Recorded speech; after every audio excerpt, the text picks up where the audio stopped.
Quanta coisa boa, né? Vamos lá. Reduz o inchaço nas pernas e tornozelos. Previne a obesidade e ajuda a emagrecer. Melhora a circulação sanguínea. Fortalece os músculos do corpo. Melhora a ansiedade e o estresse.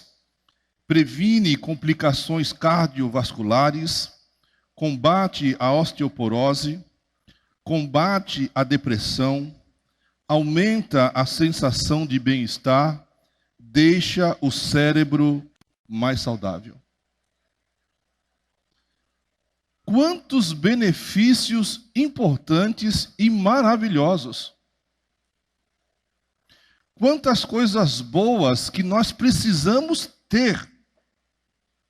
E eu vou dizer para você agora, se você quiser ter tudo isso na sua vida, é muito simples e muito fácil.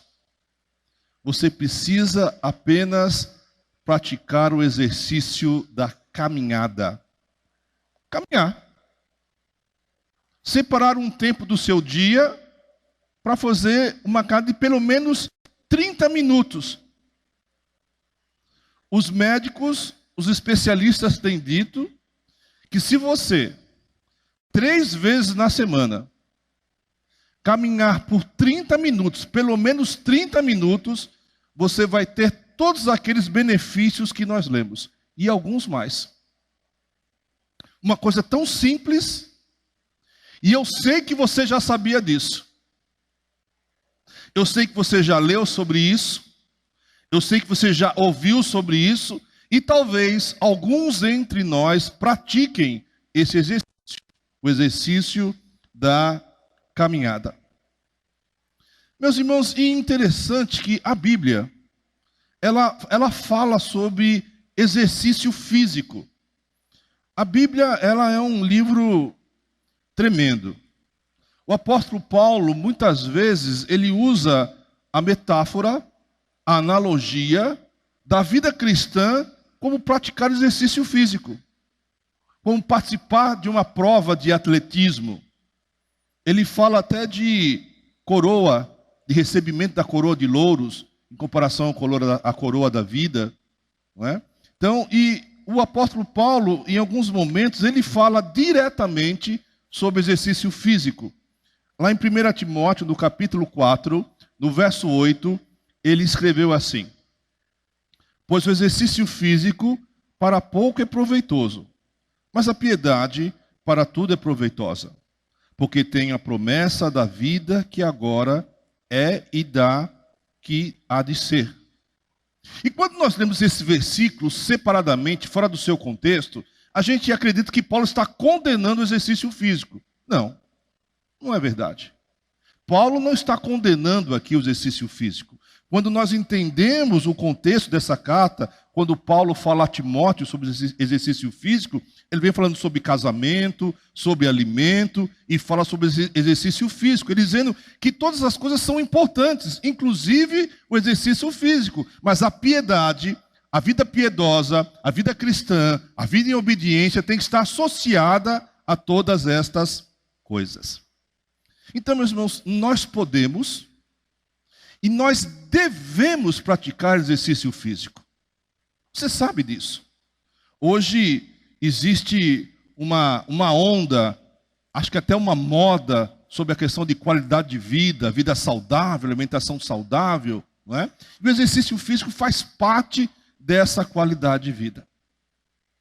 Mas, meus irmãos, a Bíblia fala de um outro exercício. E que eu fico com a sensação que nós estamos falhando nesse outro exercício. Nessa outra forma de caminhar. Nessa outra forma de andar. E essa noite eu queria fazer uma breve reflexão com vocês sobre esse tipo de exercício. Porque a Bíblia é um livro tão fantástico, é um livro tão importante, que ela toca em todos os temas fundamentais da nossa vida. Então, a Bíblia fala da importância do exercício físico. Mas esta noite, eu quero falar de um outro exercício, de uma outra caminhada. Essa noite, o tema da nossa mensagem é: anda na minha presença. E eu queria pedir a você que abrisse a sua Bíblia no livro do Gênesis, no capítulo 5. Vamos falar desse exercício que creio que nós não estamos fazendo, e quando fazemos, creio que fazemos da forma errada, da forma equivocada. O tema da nossa mensagem esta noite é: anda na minha presença. Por favor, abra a sua Bíblia em Gênesis capítulo 5, a partir do verso 21. Gênesis capítulo 5, verso 21. Está escrito assim na palavra do nosso Deus: Enoque viveu 65 anos e gerou a Metusalém. Andou Enoque com Deus, e depois que gerou Metusalém, viveu 300 anos e teve filhos e filhas. Todos os dias de Enoque foram 365 anos. Andou Enoque e com Deus, e já não era, porque Deus o tomou para si. Apenas esses versículos, curve sua cabeça, quero convidá-lo para um tempo de oração ainda esta noite. Senhor, em nome de Jesus, nós na Tua presença nos colocamos mais uma vez, agradecidos por tudo quanto já tem acontecido nesse lugar que é chamado Casa de Oração. Os louvores entoados, as ofertas que foram lançadas diante do Teu altar. Agradecer, ó Deus, porque as crianças estão sendo ministradas na Tua palavra. E nesse momento em especial, a Tua palavra está sendo lida e será exposta. E eu quero rogar, ó Deus, que Teu Espírito Santo continue, ó Deus, nos instruindo na Tua palavra. Continue ministrando aos nossos corações. Rogando, ó Deus, a Tua misericórdia sobre a minha vida. Tem misericórdia de mim nesse momento tão importante e tão especial para a igreja. Abre o nosso entendimento, abre o nosso coração, para que possamos compreender e viver a Tua palavra. Amém. Fazer caminhada é fundamental para a sua saúde. Sua saúde física, sua saúde emocional e até sua saúde mental. Mas a Bíblia fala de um outro tipo de caminhada. A Bíblia fala de caminhar na presença de Deus. E esta noite nós precisamos parar para avaliar se nós verdadeiramente estamos praticando esta caminhada. Se verdadeiramente nós estamos fazendo aquilo que Enoque fez. Porque se você prestou atenção na leitura, e eu sei que você a prestou, por duas vezes, no versículo 22 e 24, está escrito que Enoque andou com Deus. E eu quero que nós, nessa noite, olhemos um pouco para a vida de Enoque, para saber quais foram as consequências de andar com Deus. Meus irmãos, Enoque é a 7ª geração após Adão. Passando por Sete, Enos, Cainã, Maalalel e Gerade. Gerade foi pai de Enoque. E o texto que nós lemos diz que Enoque teve um filho, Matusalém. E você sabe, Matusalém foi o homem que mais viveu na história da humanidade. Matusalém viveu 969 anos. E depois de Matusalém nós temos Lameque, que viveu 777 anos. E após Lameque, nós temos a geração de Noé. E na geração de Noé você sabe o que aconteceu. O pecado era tão grande na face da terra. Era algo tão extraordinário a forma que o homem pecava, que Deus resolveu acabar com a humanidade.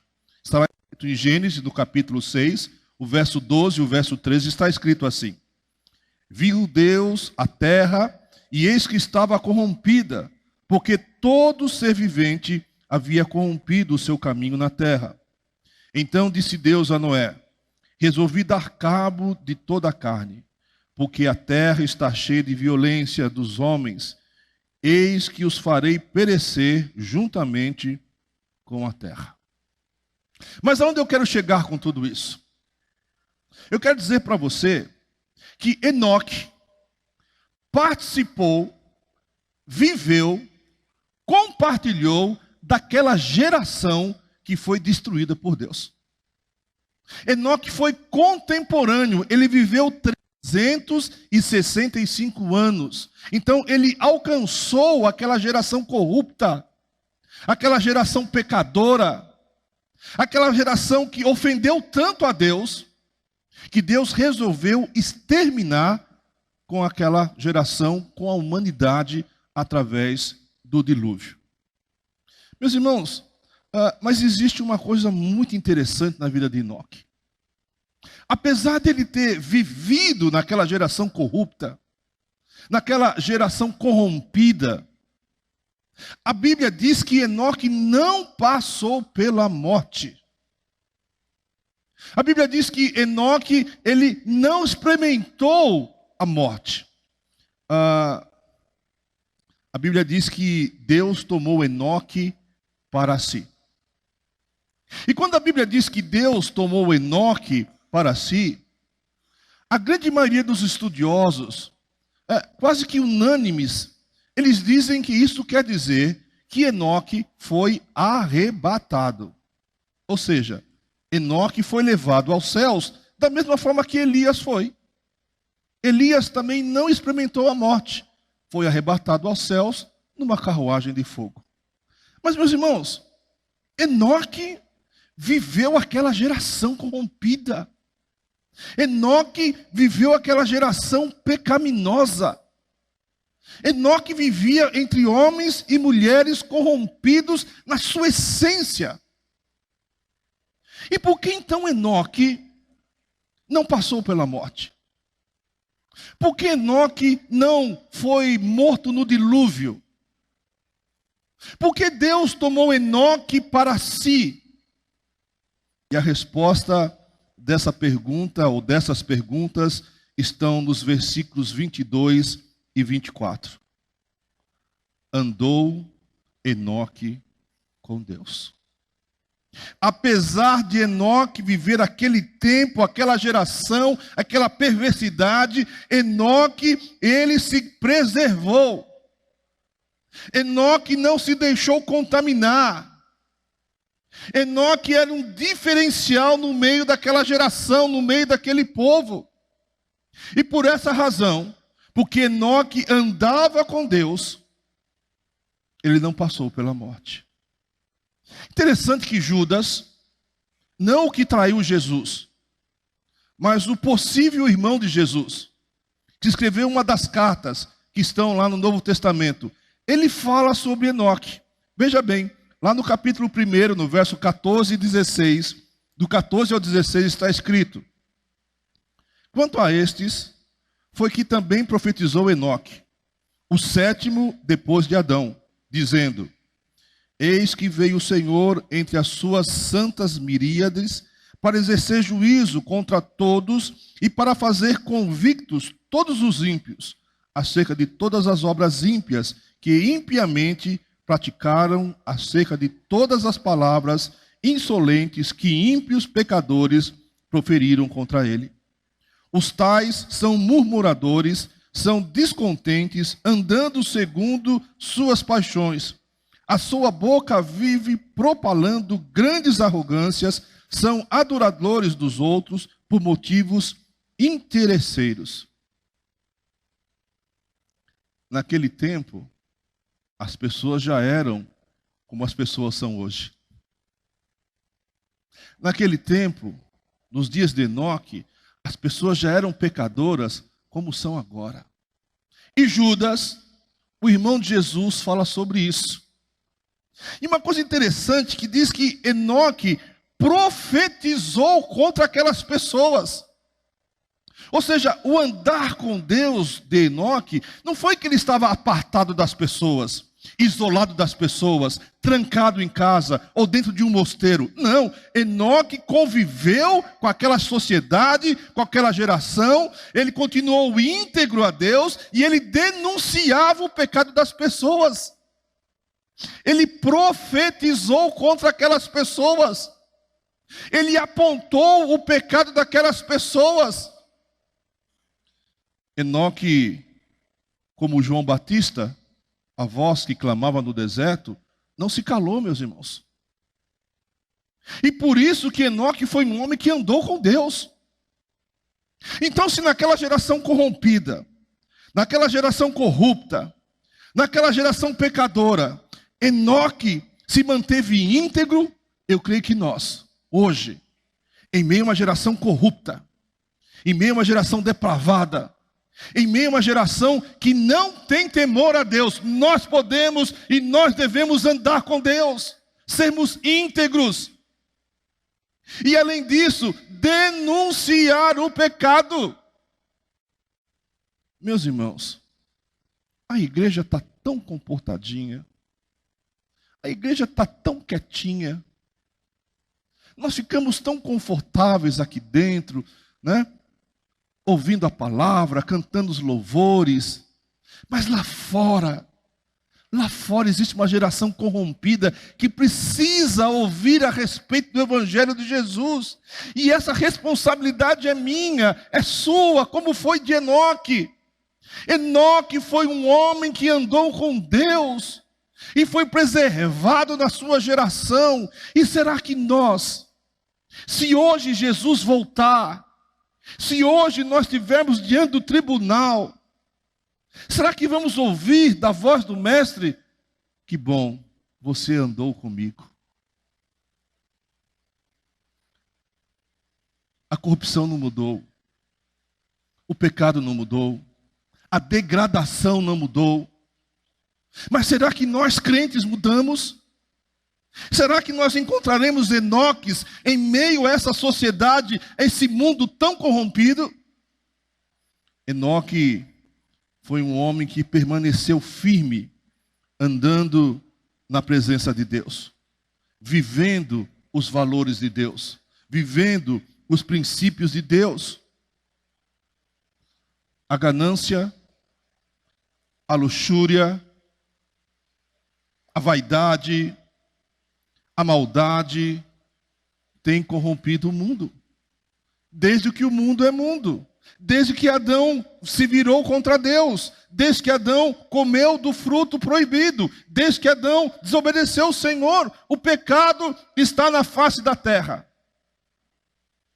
Mas alguns homens e algumas mulheres, e aqui estamos citando Enoque, andaram com Deus.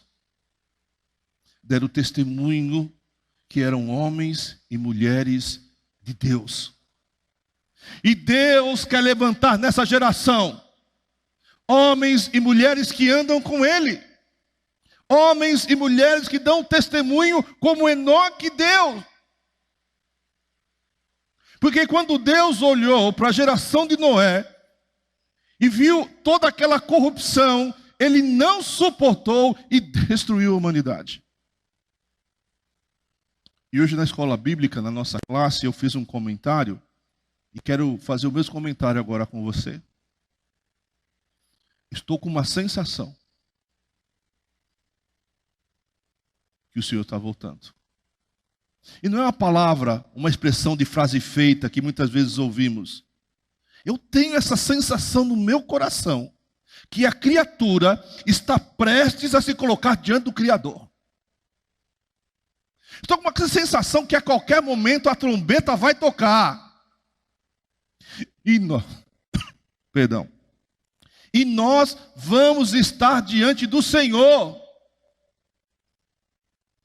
Aí sim, na presença dEle.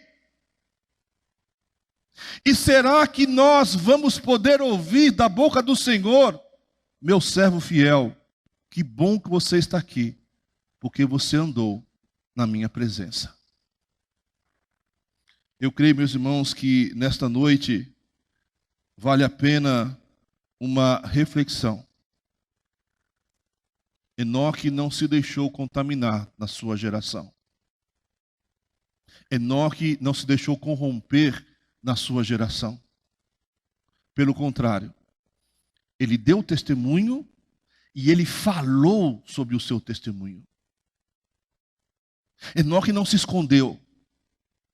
Enoque não ficou trancado no templo, na igreja, em casa. Enoque estava na rua, dando testemunho de quem ele era.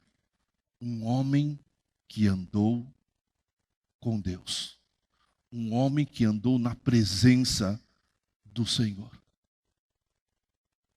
E cabe a nós, essa noite, perguntar e responder com sinceridade. Eu tenho andado na presença do Senhor? Mas não apenas Enoque andou na presença de Deus. Existe um outro personagem que também teve esse privilégio. Por favor, abra a sua Bíblia no livro do Gênesis, no capítulo 17. Gênesis, capítulo 17, verso 1. Vamos ver outra pessoa que também andou na presença do Senhor. Gênesis 17, 1. Abra sua Bíblia e acompanhe a leitura, que está escrito assim na palavra de Deus. Quando atingiu Abrão a idade de 99 anos, apareceu-lhe o Senhor e disse-lhe: Eu sou Deus Todo-Poderoso. Anda na minha presença e sê perfeito. Farei uma aliança entre mim e te multiplicarei extraordinariamente. Prostou-se Abrão, rosto em terra, e Deus lhe falou: Quanto a mim, será contigo a minha aliança. Serás pai de numerosas nações. Abrão já não será o teu nome, e sim Abraão, porque por pai de numerosas nações te constituí. Gênesis 17, do 1 ao 5. E aqui está o nosso bom e velho amigo Abraão. Meus irmãos, Deus aparece a Abraão, tira Abraão da sua terra natal, da sua parentela, e leva Abraão para um lugar que ele não sabia aonde era. Então, a caminhada de Abraão com Deus foi literal. Ele saiu da sua casa, de Ur dos Caldeus, no sul da Mesopotâmia, e se dirigiu a uma terra que ele não conhecia, mas nós sabemos que é Canaã. Então, o caminhar de Abraão foi literal. Ele fez uma viagem grande para chegar onde Deus queria que ele chegasse. Mas nós lemos no texto que quando Deus aparece a Abraão, quando Deus fala com Abraão, Deus dá uma ordem explícita a Abraão. Uma ordem que não há dúvidas. Não é necessário fazer exegese do texto. Nós compreendemos e Abraão compreendeu qual foi a ordem. Anda na minha presença e ser perfeito. Era um imperativo para Abraão. Anda na minha presença. E quem estava dizendo isso para Abraão não era Sara, sua esposa. Não era Ló, o seu sobrinho. O próprio Deus disse a Abraão: Abraão, ser perfeito e anda na minha presença. Mas interessante, irmãos, que nós lemos o capítulo 17. Mas no capítulo 15, Deus já havia falado com Abraão. Olha lá, Gênesis 15, verso 3 a 6. Se mais, Abraão, a mim não me concedestes descendência, e um servo nascido na minha casa será o meu herdeiro. A isso respondeu logo o Senhor, dizendo: Não será esse o teu servo herdeiro, mas aquele que será gerado de ti será o teu herdeiro. Então conduziu até fora e disse: olha para os céus e conta as estrelas, se é que podes. E lhe disse: será assim a tua posteridade. Ele creu no Senhor, e isso foi-lhe imputado por justiça. Deus já havia feito aliança com Abraão. Deus já havia feito um pacto com Abraão. Deus já tinha dito a Abraão que um filho dele, gerado por ele e a sua mulher, ia ser o seu herdeiro. Deus já tinha dito a Abraão que essa geração desse filho ia ser uma geração enorme, grande, maior do que as estrelas do céu. E o texto diz que Abraão creu. Abraão creu e isso foi lhe imputado por justiça. Só que tem um detalhe importante. Você olha o texto, você lê o texto, você vê a promessa de Deus, você vê a aliança de Deus, mas Deus não fala nem o dia e não fala nem a hora. Deus fez a promessa para Abraão, mas não disse o dia que ia se cumprir a promessa. Não disse a hora que ia se cumprir a promessa. E meus irmãos, o tempo, o passar do tempo, o decorrer do tempo é inimigo da nossa fé. É inimigo da nossa esperança. Como foi inimigo da esperança e da fé de Abraão. Meus irmãos, passaram-se 13 anos da promessa de Deus no capítulo 15. 13 anos se passaram e Deus ficou em silêncio com Abraão. E o tempo passou e o herdeiro não vinha. E o tempo passava e Sara não engravidava. Então Abraão resolveu dar uma ajuda a Deus. Dar uma força para Deus. Cooperar com o trabalho de Deus. E você sabe o que foi que aconteceu. Sara teve a brilhante ideia de oferecer a sua serva Agar, sua criada Agar, para Abraão. E ela gerou um filho, Ismael. E você sabe as consequências desse ato, até hoje. Abraão não soube esperar a promessa de Deus. Sara não compreendeu que Deus tinha prometido, mas não disse o dia e a hora. E eles resolveram então dar uma ajuda a Deus. E quando chega então o capítulo 17, Deus novamente fala com Abraão. E eu quero aqui destacar o versículo 1 do capítulo 17, como está escrito. Quando atingiu Abraão a idade de 99 anos, apareceu-lhe o Senhor e disse-lhe: eu sou o Deus Todo-Poderoso, anda na minha presença e ser perfeito. Esse versículo, ele é profundamente revelador.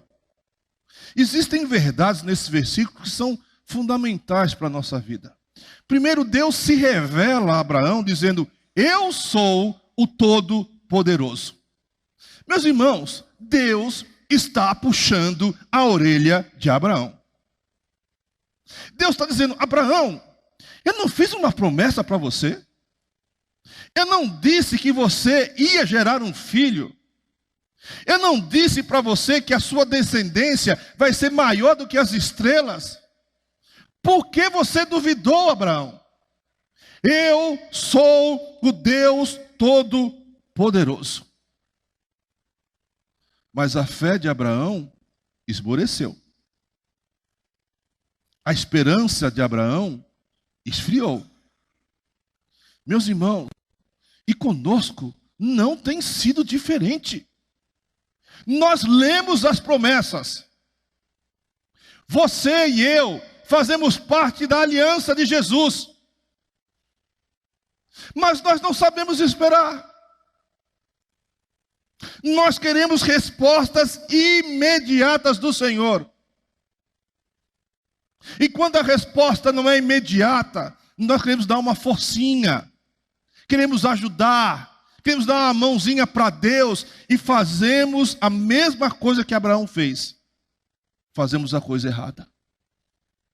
Trazemos prejuízo porque passamos na frente de Deus. Não esperamos a promessa se cumprir. Da mesma forma que Abraão, nossa fé esmorece, nossa fé esfria, nossa esperança vai se esmaecendo. E Deus disse a Abraão, e o Espírito Santo de Deus diz para você e para mim essa noite: eu sou o Todo-Poderoso, saiba esperar, porque no tempo certo, na hora certa, eu vou agir na sua vida. Temos que confiar, irmãos. Anda na minha presença e ser perfeito. E talvez você possa pensar assim: mas pastor, Deus estava pedindo muito para Abraão. Andar na presença dele, ser perfeito. Mas, meus irmãos, andar na presença de Deus é o mínimo que nós podemos fazer. Confiar nas promessas de Deus é o mínimo que nós podemos fazer. Crer na palavra de Deus é o mínimo que nós podemos fazer. Deus pediu o mínimo para Abraão. Abraão, anda na minha presença, seja íntegro. Confia em mim e confia na minha palavra e faz a minha vontade. E é isso que Deus espera de mim e de você. Anda na minha presença.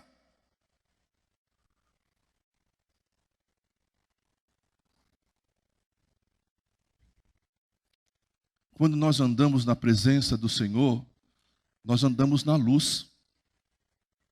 Você lembra o que foi que Adão fez depois que ele desobedeceu Deus e Deus veio ao seu encontro? O que foi que Adão fez? Ele se escondeu. Deus vinha toda tarde andar com Adão. E Adão andava com Deus, na presença de Deus. Mas quando Adão pecou e Deus veio ao seu encontro, ele fugiu. Ele se escondeu. E isso que o pecado faz em nossas vidas. O pecado nos tira da presença de Deus. O pecado nos faz esconder de Deus. E tem muito crente aí na moita, escondido, como Adão. Porque os seus pecados, as nossas transgressões, as nossas faltas, têm nos feito andar longe de Deus. E Deus está dizendo para Abraão e disse para nós: anda na minha presença. Anda na luz. Anda no dia. Anda na claridade. E interessante que quando Deus, no capítulo 17, aparece a Abrão, puxa a orelha dele e reafirma a aliança com ele. Diz: olha, Abraão, você não precisa temer, só anda na minha presença, porque eu vou cumprir a minha promessa. Naquele momento acontece algo bem interessante na vida de Abrão. O seu nome é trocado de Abrão, pai ilustre, para Abraão, pai de multidões. E ali Deus estava mais uma vez reafirmando a aliança com Abraão. Meu irmão, irmã, Deus tem uma aliança com você. E Ele talvez não tenha mudado o seu nome. Se bem que lá em Apocalipse diz que nós vamos receber um novo nome lá na glória. Mas não importa se Deus mudou o seu nome, não. Importa é a aliança. E quem garante a aliança? E quem fez a aliança? Aliança eterna. Jesus Cristo. No sangue dele. Então, eu e você, nós podemos confiar nas promessas. E aguardar pacientemente, como diz o salmista, lá no Salmo 40, verso 1. Que o Senhor se inclina para nós e ouve o nosso clamor.